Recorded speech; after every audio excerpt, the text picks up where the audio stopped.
Si tu as déjà vu ton enfant se rouler par terre au supermarché, regarde-le bien, vraiment bien, ce que le monde appelle un caprice autour de toi n'est pas vrai.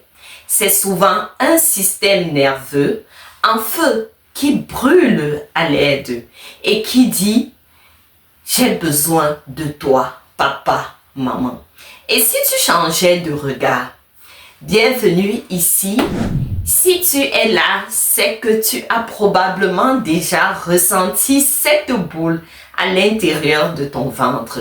Tu sais, ce moment où ton enfant explose, les cris, les pleurs, les coups parfois. Et autour de toi, ou pire, à l'intérieur de toi, cette petite voix qui juge déjà. Il fait un caprice, il me manipule.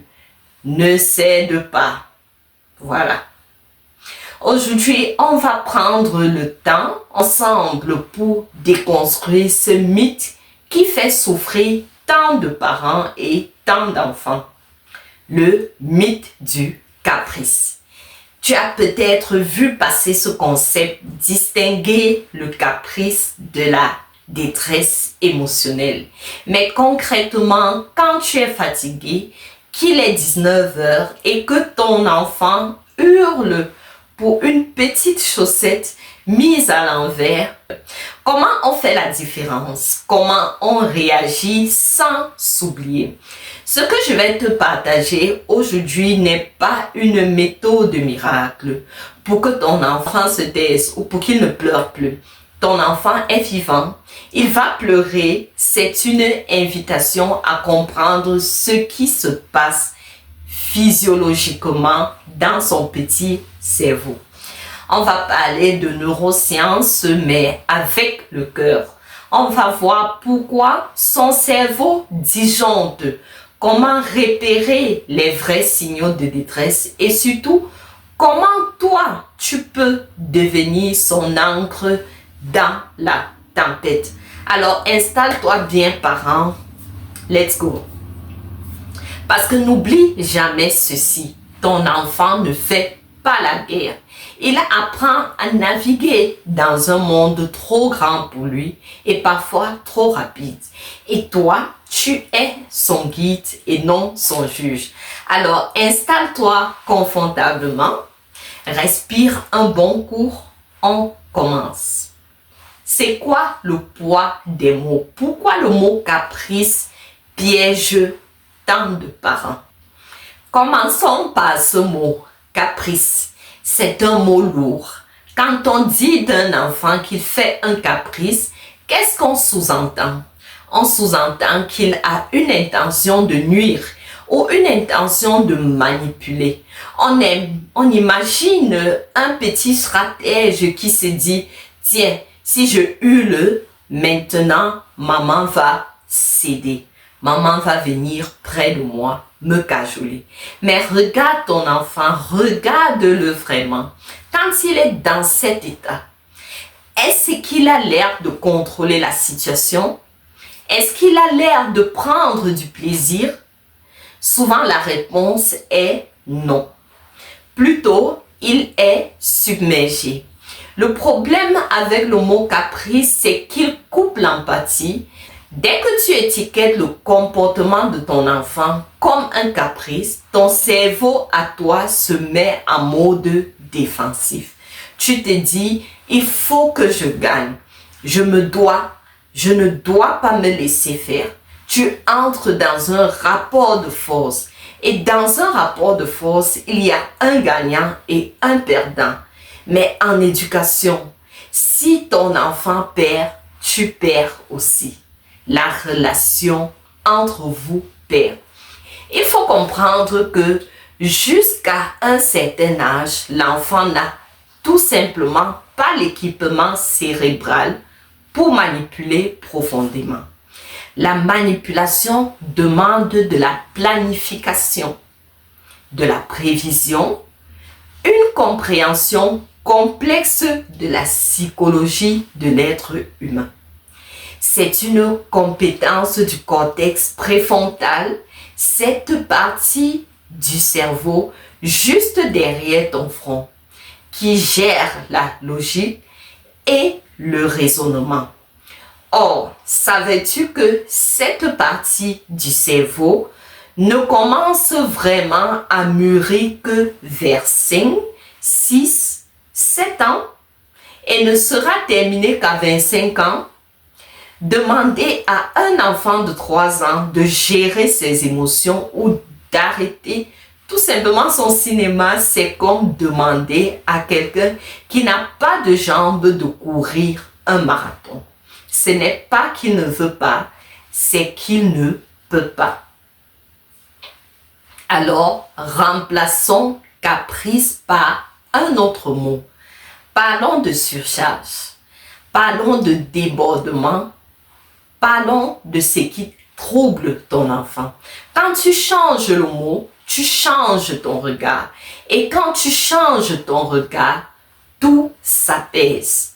Cela devient plus simple pour toi de comprendre, de réaliser ce qui se joue dans le cerveau de ton enfant.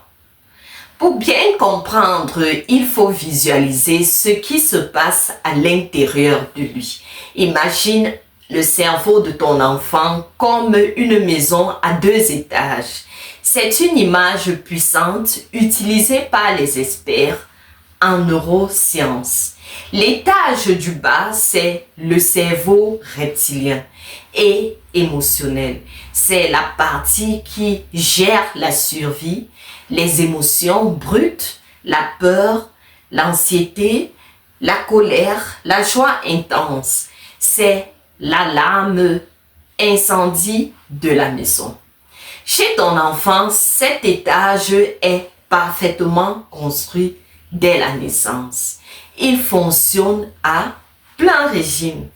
Par contre, l'étage du haut, c'est le cerveau rationnel, celui qui permet de réfléchir, de se calmer, de dire c'est pas grave, j'aurai le biscuit plus tard. Cet étage-là, chez ton enfant, il est en chantier.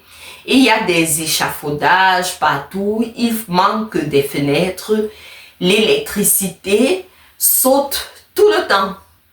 Quand tout va bien, l'escalier entre le bas et le haut fonctionne.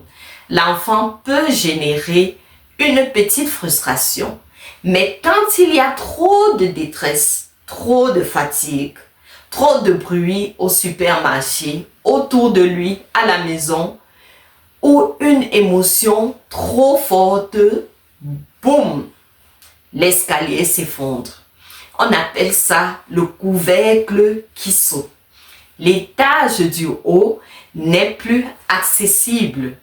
Ton enfant est coincé au rez-de-chaussée avec l'alarme incendie qui hurle. C'est ça la détresse émotionnelle. C'est une tempête physiologique. Son cœur bat vite, ses mains deviennent moites, son cortisol, c'est-à-dire l'hormone du stress, inonde son corps. Il ne t'écoute plus, non pas parce qu'il est insolent, mais parce que son cerveau rationnel est littéralement déconnecté. Si tu lui dis « calme-toi », à ce moment-là, c'est inutile. C'est comme dire à quelqu'un qui se noie « arrête de te noyer, nage ». Il ne peut pas, il a besoin d'une bouée. Et cette bouée, c'est toi, parent. Tu te demandes sûrement, d'accord, mais parfois il veut juste un bonbon et il râle. Ce n'est pas toujours une crise de panique. Et tu as raison. Il existe des moments où l'enfant exprime une frustration simple, ce qu'on appellerait le caprice, et que je préfère appeler une insatisfaction stratégique ou une réaction immédiate. Alors, comment faire la différence? Voici des clés concrètes pour observer ton enfant. Regarde bien. Premier indice, le regard. Dans une insatisfaction stratégique, comme je l'ai dit plus tôt, ce que tu appelles le caprice, l'enfant te regarde, il vérifie ta réaction, il pleure, puis s'arrête pour voir si tu as changé d'avis. Il y a une communication, une attente. Dans une détresse émotionnelle, le regard est fuyant, vide ou paniqué. Il ne te regarde plus pour négocier, il est ailleurs. Il semble perdu dans sa tempête.